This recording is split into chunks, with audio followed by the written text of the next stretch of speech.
Saudara Menteri Pertanian Andi Amran Sulaiman mengunjungi lokasi banjir di Kabupaten Konawe Utara Kamis siang 13 Juni 2019. Dalam kunjungan ini, selain memberikan bantuan logistik, Menteri Pertanian juga meninjau lokasi pengungsi yang terdampak banjir.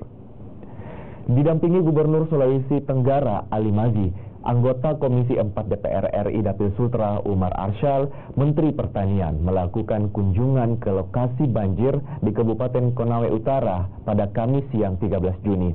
Menteri Pertanian berkunjung ke lokasi banjir di Kabupaten Konawe Utara melalui jalur udara menggunakan helikopter milik Badan Nasional Penanggulangan Bencana atau BNPB. Mentan menyerahkan bantuan logistik untuk para korban yang terdampak banjir di Konawe Utara. Mentan juga mengunjungi korban di lokasi pengungsian yang masih bertahan di tenda pengungsian.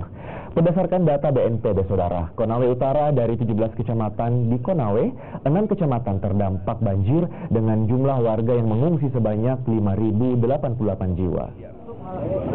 Kemudian yang terpenting di belakang kita ini adalah sawah yang tenggelam. Ini ada 600 hektar, totalnya ada 10.000 hektar. Insya Allah 600 ini khusus sawah, itu kami akan ganti, berikan bibit gratis, pupuk gratis. Yang 600 ini kita bangunkan kembali. Kita siapkan traktor roda 4 dan roda 2 untuk menyelesaikan. Amin.